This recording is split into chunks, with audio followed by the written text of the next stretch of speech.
ಎಲ್ರಿಗೂ ನಮಸ್ಕಾರ. ನಾನು ನಿಮ್ಮ ಪ್ರೀತಿಯ ಗಾದಲಿಂಗ ಮಾತಾಡ್ತಾ ಇದ್ದೀನಿ. ಸೊ ಇವತ್ತಿನ ವಿಡಿಯೋದಲ್ಲಿ ಬಂದುಬಿಟ್ಟು ಇವತ್ತು ನಾವು ಮೆಣಸಿನ ಸಸಿನ ಹಚ್ತಾ ಇದ್ವಿ. ಯಾವುದಪ್ಪ ಅಂದರೆ 2043 ಸಿಜೆಂಟ ಮತ್ತು ರುದ್ರ ಬ್ಯಾಡಗಿನ ಹಚ್ಬೇಕು ಅನ್ಕೊಂಡ್ವಿ. ಸೊ ನಮ್ಮದು ಬಂದುಬಿಟ್ಟು ಆಲ್ರೆಡಿ ಭಾಳ ದಿನ ಆಯಿತು. ಸೊ ಡ್ಯಾಮು ತುಂಬಿದ್ದಿಲ್ಲ, ಕಾಲುವೆಗೆ ನೀರು ಬಂದಿದ್ದಿಲ್ಲ. ಈ ಉದ್ದೇಶಕ್ಕೋಸ್ಕರ ಸಸಿ ಭಾಳ ದಿನದ್ದು ಆಗಿದೆ. ಅಂದರೆ ಭಾಳ ದಿನ ಅಂದರೆ ನಾವು 35ರಿಂದ 40 ದಿನದೊಳಗೆ ಹಚ್ಬೇಕಾಗಿತ್ತು. ಆಲ್ರೆಡಿ 45ರಿಂದ 50 ದಿನ ಆಲ್ರೆಡಿ ಆಗಿಬಿಟ್ಟಿದೆ. ಸೊ ಅದೇ ಉದ್ದೇಶಕ್ಕೋಸ್ಕರ ಈಗ ನೀರು ಬಂದಿರೋದಕ್ಕೋಸ್ಕರ ಎಷ್ಟು ಬೇಗ ಆಗುತ್ತೋ ಅಷ್ಟು ಬೇಗ ಎಲ್ಲರೂ ಸಸಿನ ಹಚ್ತಾ ಇದ್ದಾರೆ. ಸೊ ಅದೇ ಉದ್ದೇಶಕ್ಕೋಸ್ಕರ, ಅದೇ ಕಾರಣಕ್ಕೋಸ್ಕರ ನಾವು ಕೂಡ ಸಸಿನ ಹಚ್ತಾ ಇದ್ದೀವಿ. ಇದ್ರ ಬಗ್ಗೆ ಇವತ್ತು ಸಂಪೂರ್ಣವಾಗಿ ನಿಮಗೆ ತಿಳಿಸ್ಕೊಡ್ತೀನಿ, ಬನ್ನಿ. ಓಕೆನಾ? ಅದಕ್ಕಿಂತ ಮುಂಚೆ ಯಾರೆಲ್ಲ ಮೊದಲೇ ಸಾರಿ ನಮ್ಮ ವಿಡಿಯೋ ನೋಡ್ತಾ ಇದ್ರಿ, ದಯವಿಟ್ಟು ನಮ್ಮ ಪೇಜ್ಗೆ ಫಾಲೋ ಮಾಡಿ ಹಾಗೂ ನಮ್ಮ ಯೂಟ್ಯೂಬ್ ಚಾನಲ್ ಕೂಡ ಸಬ್ಸ್ಕ್ರೈಬ್ ಮಾಡ್ಕೊಳ್ಳಿ.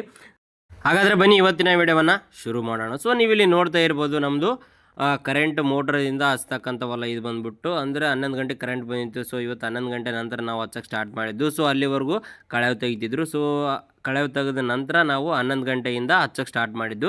ಇಲ್ಲಿ ನೀವೇನು ನೋಡ್ತಾ ಇದ್ರಲ್ಲ ಹಚ್ಚೋದು, ಇದು 2043 ಸಿಜೆಂಟಾ ಸಸಿ. ಸೊ ಸಸಿ ಕೂಡ 35ರಿಂದ 40 ದಿನದೊಳಗೆ ಹಚ್ಬೇಕಂತ ಹೇಳಿದ್ವಲ್ಲ. ಸೊ ಅದು ಕರೆಕ್ಟೇ. ಆ್ಯಕ್ಚುಲಿ ನೀರಿದ್ದರೆ ಅದೇ ರೀತಿನೇ ಹಚ್ತಾ ಇದ್ವಿ. ಸೊ ನೀರಿಲ್ಲದೆ ಕಾರಣ ನಾವು ಸ್ವಲ್ಪ ಲೇಟಾಗಿ ಹಚ್ಚಬೇಕಾದ ಸಂದರ್ಭ ಬಂದಿದೆ. ಸೊ ಇಲ್ಲಿ ನೀವು ಹಚ್ಬೇಕಾದ್ರೆ ಕೂಡ ಕೆಲವೊಂದು ಡೌಟ್ಗಳು ಇರ್ತವೆ. ಸೊ ಒಂದು ಸಸಿಯಿಂದ ಮತ್ತೊಂದು ಸಸಿಗೆ ಎಷ್ಟು ದೂರ ಇರಬೇಕು ಅನ್ನೋದು ಕೆಲವೊಬ್ಬರಿಗೆ ಡೌಟ್ ಇರುತ್ತೆ.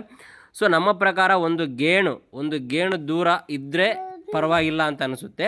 ನಾವು ಅದೇ ರೀತಿ ಹಚ್ತಾ ಇರೋದು. ಸೊ ಕೆಲವೊಬ್ಬರು ಇನ್ನೂ ಹತ್ರನೇ ಹಚ್ತಾರೆ, ಕೆಲವೊಬ್ಬರು ಇನ್ನೂ ದೂರನೇ ಹಚ್ತಾರೆ, ಅವ್ರವ್ರಿಗೆ ಬಿಟ್ಟಿದ್ದು. ಯಾಕಂದರೆ ಅವರು ಯಾವ ರೀತಿ ಬೆಳೆದಿರ್ತಾರೋ ಪ್ರತಿ ವರ್ಷ ಅದೇ ರೀತಿ ಅದು ಕೂಡ ಬೆಳೀತಾ ಇರ್ತಾರೆ. ಚೆನ್ನಾಗಿ ಲಾಭ ಬಂದಿದ್ದರೂ ಕೂಡ ಕಾಯಿ ಸ್ವಲ್ಪ ಇನ್ನು ಸ್ವಲ್ಪ ದೂರ ಇದ್ದರೆ ಕಾಯಿ ಚೆನ್ನಾಗಿ ಹಿಡಿಯುತ್ತೆ ಅನ್ನೋ ಉದ್ದೇಶಕ್ಕೋಸ್ಕರ ಕೆಲವು ಮಂದಿ ಇಡ್ತಾರೆ. ಇನ್ನು 5531 ಬಂದುಬಿಟ್ಟು ಇನ್ನು ಸ್ವಲ್ಪ ಎಲ್ಲರೂ ಹತ್ರ ಹಚ್ಚೋಕ್ಕೆ ಪ್ರಯತ್ನ ಪಡ್ತಾರೆ. 5531 ಇನ್ನು ಬೇರೆ ಕಾಯಿ ಎಲ್ಲ ಸ್ವಲ್ಪ ದೂರ ಹಚ್ಚೋಕ್ಕೆ ಪ್ರಯತ್ನ ಮಾಡ್ತಾರೆ. ಯಾಕಪ್ಪ ಅಂದರೆ ಸ್ವಲ್ಪ ಗಿಡ ಬೆಳೆದಂಗೆಲ್ಲ ಪಂಗ್ಲು ಹೊಡೆದಂಗೆಲ್ಲ ಜಾಸ್ತಿ ಕಾಯಿ ಹಿಡಿತೆ ಅನ್ನೋ ಉದ್ದೇಶಕ್ಕೋಸ್ಕರ ಆ ರೀತಿ ಮಾಡ್ತಾರೆ.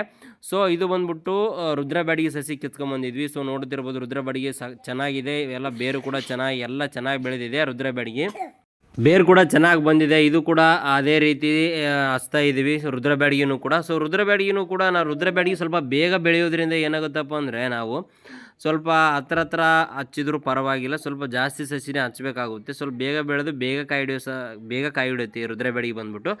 ಸೊ ಇದಿಷ್ಟು ಇವತ್ತಿನ ವಿಡಿಯೋ ಆಯಿತು. ಸೊ ಇಲ್ಲಿ ನೀವು ನೋಡ್ತಾ ಇರ್ಬೋದು, ರುದ್ರ ಬ್ಯಾಡಗಿ ಕೂಡ ಹಚ್ತಾ ಇದ್ವಿ. ಸೊ ರುದ್ರ ಬ್ಯಾಡಗಿ 2043 ಸಿಜೆಂಟ್ ಎರಡನ್ನ ಹಚ್ಚಿದ್ವಿ. ನೆಕ್ಸ್ಟ್ ನಾಳೆ ದಿನ ನಾವು ಏನು ಮಾಡ್ತೀವಿ, KSP 1733 ಹಚ್ತೀವಿ.